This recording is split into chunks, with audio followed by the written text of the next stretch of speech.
Samedi 25 janvier 2025, une journée ensoleillée avec 28 degrés estimés. Mesdames et messieurs, bonjour, les titres. Causerie débat entre les acteurs des médias et les forces de défense et de sécurité initiée par l'Institut Média Développement et Café Média avec l'appui de l'état-major des forces armées béninoises. Cette séance a porté sur le terrorisme, les précisions à suivre. Visite de courtoisie de l'ambassadrice de France au Bénin au maire Luc à propos des échanges ont essentiellement porté sur la coopération entre les villes françaises et béninoises. Les détails dans ce journal. Et puis, nous allons parler du projet COSO, entendez projet cohésion sociale des régions nord du golfe de Guinée. Les infrastructures entrant dans le cadre de sa mise en œuvre évoluent à vitesse grand V. C'est le constat fait par une équipe du projet. Les détails dans un instant. À nouveau, bonjour.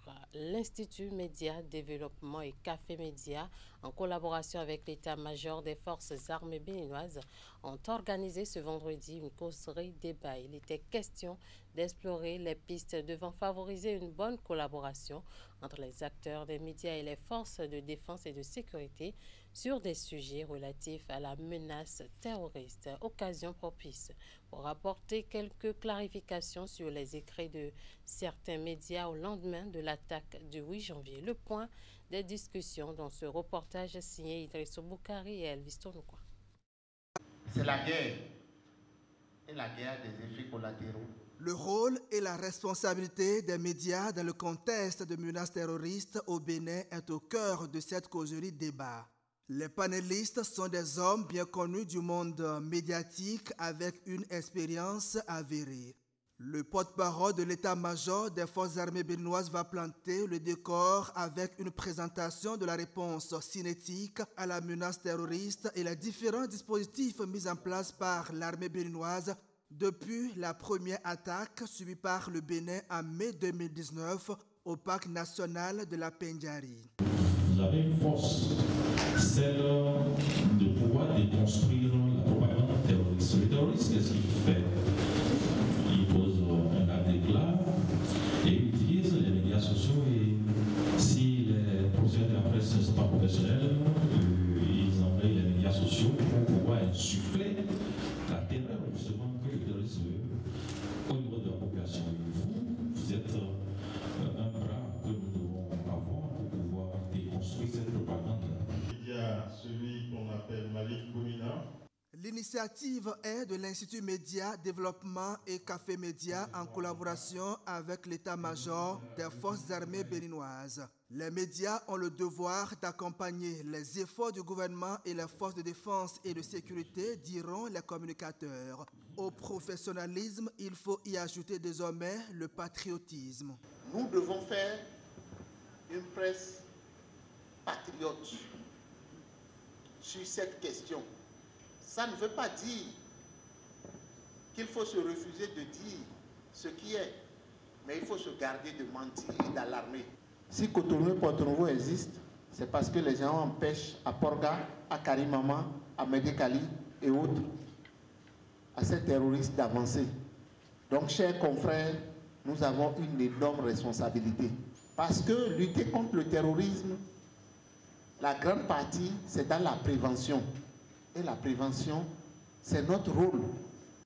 Autrefois appelée la Grande Muette, l'armée béninoise se modernise et s'adapte aux réalités du moment. Sans pour autant devenir trop bavarde, elle reste ouverte aux préoccupations des hommes des médias sur des questions sécuritaires. Ce rendez-vous, le premier d'une série en vue, vise à renforcer la collaboration entre médias et forces de défense et de sécurité pour mieux combattre le terrorisme au Bénin.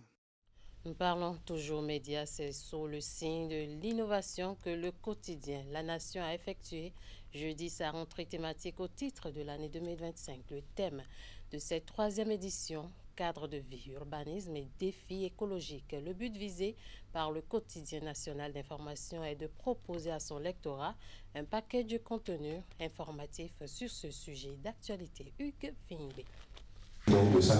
Après le numérique en 2022 et l'économie en 2023, Le quotidien La Nation consacre l'année 2025 au cadre de vie. À travers des reportages et des articles spécialisés, le journal promet informer le public béninois, notamment sur les réformes étatiques touchant le cadre de vie et les enjeux écologiques du moment. La rédaction du quotidien de service public La Nation se propose cette année davantage informer sur cette formidable odyssée, car il est difficile de ne pas admettre que nous venons de loin en la matière. Et ceci par un rigoureux exercice journalistique. Les médias peuvent en effet orienter les priorités des gouvernants, influencer les comportements des citoyens, contribuer à la création d'un environnement propice à des politiques durables. Cette rentrée thématique marque le début d'une étroite collaboration entre le ministère du Cadre de vie et le quotidien La Nation. Ce partenariat revêt une importance essentielle pour renforcer la visibilité des actions gouvernementales dans les domaines de l'urbanisme et du développement durable. En effet, le Bénin, à l'instar d'autres nations, est confronté à des défis environnementaux majeurs tels que la déforestation, l'érosion côtière, les pollutions de toutes sortes. Par l'intermédiaire de son représentant, la ministre du Numérique et de la Digitalisation a invité le directeur général de l'Office national d'imprimerie et de presse à veiller à la qualité des investigations et des contenus. Les allocutions sont suivies d'une communication inaugurale sur l'urbanisme et les défis écologiques. Au programme de cette rentrée thématique, un panel, des débats et une visite d'exposition. Présentation de vœux à l'Institut national de la femme ce vendredi. Huguette Bokpenya Kadia a sacrifié à cette tradition des débuts d'année avec le personnel de l'institution. C'était à la faveur d'une cérémonie sobre au cours de laquelle la présidente a invité ses collaborateurs à rester focus sur la mission essentielle de l'Institut. Compte rendu, Virgile Arodéen.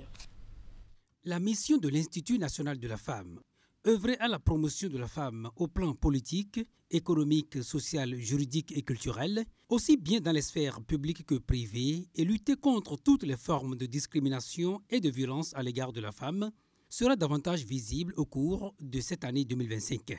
Au moment de présenter à son personnel les vœux du nouvel an, Huguette Bokpenya Kadia souhaite que chacun retrouve sa vision dans l'exercice de ses attributions. Je souhaite que les rêves qui vous ont porté vers l'Institut national de la femme, que ces rêves soient réalisés, que l'esprit d'équipe que vous avez acquis après l'atelier de la team building, que cet esprit demeure et que chacun de vous soit une pierre qui brille au sein de l'Institut national de la femme. La présidente de l'Institut national de la femme est très admirée par ses collaborateurs qui souhaitent en retour rester le plus longtemps possible avec elle afin de puiser continuellement de ses expériences pour forger leur personnalité. Je voudrais vous souhaiter, au nom de tout le personnel, nos meilleurs vœux. Nous vous souhaitons dans un premier temps la santé, une santé de fer, parce que de par votre parcours, nous avons véritablement besoin de vos expériences. Merci de rester à nos côtés de façon continuelle. Sur ces cartes, des citations que Huguette Bokpenya Kadia laisse à ses collaborateurs en souvenir de ce jour. Les populations d'Akpakpa et de Semekpodi seront bientôt soulagées des soucis d'accès à l'eau potable. C'est ce qui résulte de la visite effectuée jeudi par le ministre de l'Énergie et son collègue de la décentralisation sur le site des installations du projet d'urgence de l'alimentation en eau potable à Glangandan, suivi d'une délégation composée du préfet de Louémé et du maire de Semekpodi. Ils sont allés apprécier le niveau d'avancement des travaux censés soulager les populations. Florence Bossa. La rareté de l'eau potable depuis un bout de temps dans certaines zones, notamment à Kpakpa, à Cotonou et à Gbangandan en Semenpodji, préoccupe l'État central. Et en réponse à ce souci majeur des populations, des mesures d'urgence de l'alimentation de ce liquide vital ont été prises. Le travail fait au niveau des installations du projet paraît bien encourageant. C'est une souffrance qui tient à cœur au gouvernement et c'est pour ça que de toute urgence, près de 17 milliards ont été mobilisés pour que ce travail-là soit fait et que l'eau soit mise à disposition. Après, je crois que ça fait 1000 cubes d'eau par heure de traitement ici. C'est ce qui va se faire pour venir renforcer ce qui existe. Mais quand on a à faire ces genres d'investissements, ça prend un temps. Je crois qu'avec les explications aussi du maître d'œuvre et du contrôle, je crois que tout va bien, ça se passe bien. Je suis maintenant rassuré et que la population de Akpakpa, à Gbangandan, de Semenpodji en général, et que le calvaire, ça va prendre très très rapidement fin. Je leur ai demandé aussi de revoir les questions d'ordonnancement, de multiplier les équipes, ils ont commencé par le faire, mais d'accélérer pour que le délai de livraison de ces chantiers soit réduit de 3 mois.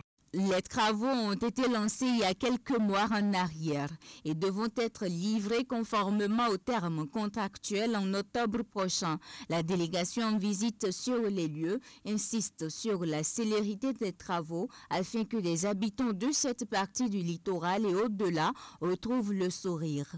Je pense qu'à Kpakpa et à Gbangandan, donc Semenpodji en général, pourront se réjouir que d'ici quelques mois, le gap, sinon le déficit en eau constaté, va se conjuguer au passé. Et la population peut être rassurée que le chronogramme est respecté et selon les souhaits du ministre, le chantier risque d'être réceptionné, achevé même avant le délai contractuel. Donc ça, c'est déjà une œuvre salutaire. Le bout du tunnel n'est donc pas loin et l'eau potable coulera de nouveau à flot dans les robinets des ménages d'Akpakpa et environ. Le niveau de satisfaction de la délégation ministérielle en dit long. Le maire de la ville de Cotonou a reçu dans l'après-midi de ce vendredi 24 janvier l'ambassadrice de France au Bénin. En terre béninoise et précisément à Cotonou, depuis quelques mois, elle a jugé opportun de rendre une visite de courtoisie au chef des lieux. Mais plus qu'une visite de courtoisie, les échanges ont porté sur plusieurs sujets, dont l'assainissement de la ville et le point des financements de la France à travers l'AFD. On va suivre Nadège Chouat, ambassadrice de France au Bénin, à sa sortie d'audience. Bien, merci. Merci beaucoup. C'était important de venir me présenter et échanger. Et puis nous allons, la France, organiser un sommet sur les océans au mois de juin à Nice. Et la ville de Cotonou et le maire de Cotonou sont des invités parce qu'on va parler d'érosion côtière qui touche malheureusement beaucoup de villes africaines, dont la ville de Cotonou. Et donc c'était un moyen d'exprimer à monsieur le maire, de l'inviter officiellement à ce sommet sur les océans. Vous savez, en plus on intervient en financement via l'Agence française de développement sur l'assainissement, la gestion des déchets, sur le patrimoine aussi de la ville, donc tout ce qui est développement urbain. Donc ça permettait aussi de faire le point sur tous les financements en cours accordés par la France et voir si ces financements correspondent bien aux besoins de la mairie et du maire de Cotonou. La ville se développe très bien. Moi, je suis impressionnée par finalement toutes les infrastructures. J'ai connu Cotonou il y a 20 ans, je ne reconnais pas Cotonou aujourd'hui. Une séance d'échange bien appréciée par le maire de la ville de Cotonou, Luc Setondiatropo. Il rappelle à cet effet, il se réjouit à cet effet de la santé des relations entre les villes béninoises et celles françaises. On va le suivre. Les villes béninoises entretiennent avec les villes françaises de très belles coopérations. Vous voyez, quand je prends Cotonou Créteil, c'est une coopération qui dure depuis 40 ans déjà. Et avec beaucoup d'autres villes, Rosny-sous-Bois, actuellement la coopération, la communauté d'agglomération Seineur, avec qui nous faisons beaucoup de choses. Et avec la directrice de l'AFD aussi qui est là, nous avons abordé les questions de financement de l'AFD. Et nous avons salué cette coopération. Il y a quelques mois, nous avons habilité ici l'AG de l'IMF, qui était une messe de la coopération avec Madame le maire de Paris, Anne Hidalgo. Beaucoup d'invités, beaucoup de centaines d'invités, on en a parlé. Et nous avions eu à l'époque une réunion stratégique sur le Sahel, la commune du Sahel et les autres communes. On avait, sous l'égide de l'ambassadeur de la France, travaillé à revoir quelle pourrait être la coopération entre nous et les pays du Sahel. On a fait tout ce point-là aujourd'hui et je crois qu'on a convenu de ce qu'il faut continuer à travailler. Vous savez que l'IMF, les villes béninoises sont 10 à l'IMF. Depuis quelques semaines, on a travaillé à faire en sorte que nous passions de 10 à un peu plus.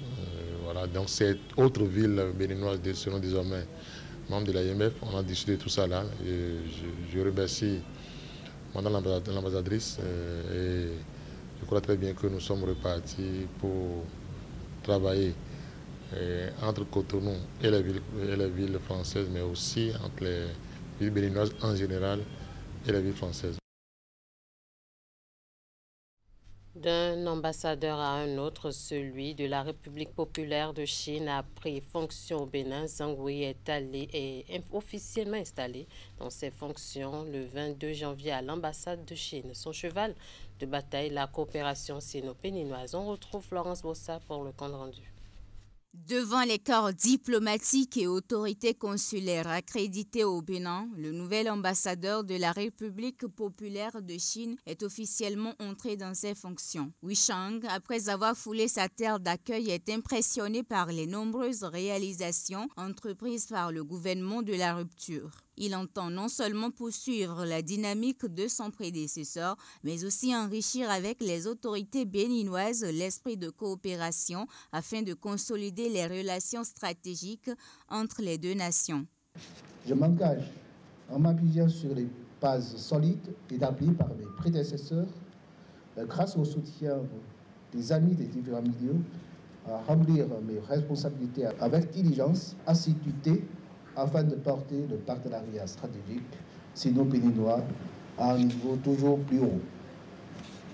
Ensemble, avec la partie béninoise, nous allons renforcer la vision synergie de stratégie de nos deux pays, tels que du côté chinois, initiative la ceinture à la route, initiative pour le développement mondial, et du côté béninois, le programme d'action du gouvernement, la vision 2060. Le secrétaire général du ministère des Affaires étrangères représentant le ministre a remercié l'ambassadeur pour cette marque de courtoisie. Il indique l'entière disponibilité des autorités béninoises pour mener à bien sa mission. Il m'est agréable de vous exprimer la disponibilité totale des autorités béninoises à vous accompagner dans votre noble mission et pour laquelle vous avez tout à l'heure décliné une feuille de route assez crédible. Le Bénin est disposé à poursuivre avec vous les ambitieux projets qui ont été initiés sous le mandat de votre prédécesseur et à ouvrir de nouveaux axes pour consolider davantage le partenariat stratégique entre nos deux pays. Le nouvel ambassadeur réitère l'engagement du gouvernement chinois à être toujours un partenaire constructif de l'Afrique dans sa quête de développement et de son renouveau. La réalisation des infrastructures prévues dans le cadre du projet Cohésion sociale des régions nord du golfe de Guinée-Kosso avance à grands pas dans les communes de Wassapenko et Kouandé pour voir et évaluer le niveau d'exécution des travaux en cours de réalisation au profit des communautés de ces deux communes. Une délégation des différents acteurs de la mise en œuvre du dit projet était mercredi 22 janvier 2025 dans ces deux communes. Abdou Sabi Idrissou pour les détails. Cette délégation des acteurs impliqués dans la mise en œuvre du projet de cohésion sociale des régions nord du golfe de Guinée, Kozo, jauge les niveaux d'exécution des travaux de construction d'un module de 3 salles de classe, d'un réfectoire et d'un bloc de latrine au profit des écoliers de Boniguru à Wassapienko le constat principal, c'est que ce n'est pas seulement les infrastructures, il y en a beaucoup qui sont en train de se réaliser, mais c'est la démarche en tant que telle que le gouvernement du Bénin a opté pour accompagner et soutenir cette communauté qui a 3 dimensions. La cohésion sociale dedans la communauté, entre tous les différents groupes. On a constaté qu'il y a les femmes, les jeunes, les minorités ethniques, les agriculteurs et les éleveurs tous ensemble, mais aussi entre villages pour avoir un dialogue commun, pour choisir des infrastructures communes. À Kouandé, deuxième étape de cette descente, la délégation a visité le point d'eau sacré de Sakaré, aménagé dans le cadre de ce projet. Un projet qui milite en faveur du vivre ensemble entre les différentes communautés. Tel que vous êtes assis là, il n'y a pas de communauté ici. Vous êtes tous ensemble, vous êtes un. C'est ce que le chef de l'État veut pour notre pays. Que partout où on est, qu'on ne sente pas qui a quitté, comment on appelle, Bukumbe pour venir ici, qui a quitté Kalalé, qui a quitté Djidja, qui est Peul, qui est Bariba, Gourmandier, on s'en fout. Quand on vient ici, c'est le site, c'est votre lieu de rassemblement, c'est votre lieu de vivre ensemble. D'accord? Si vous tenez comme ça, on ne sera jamais fatigué. Parce que ce qu'on est en train de vous dire là, en même temps, on rendra compte également au chef de l'État. Les échanges ont été interactifs et participatifs. Ils ont non seulement permis aux populations d'égrener un chapelet de doléances, mais aussi et surtout saluer la démarche des initiateurs du dit projet. Nous sommes vraiment très émus et très contents du financement de ce projet, car c'est un projet qui impacte réellement la population. S'il y a une possibilité, c'est de nous aider à avoir un moyen roulant, une pick-up, pour quand même aider le service technique à suivre les différents chantiers en cours dans la commune. Financé par la Banque mondiale, le projet COSO, dont l'un des objectifs est d'anticiper et prévenir la propagation des conflits venus du Sahel, impacte les communautés qui vivent dans des environnements à risque. On va continuer de travailler avec la population. Ainsi s'achève cette édition de la mi-journée. Merci de nous avoir suivis. Merci à toute l'équipe de rédaction, de réalisation et de diffusion. Passez un très bon week-end en compagnie de nos programmes.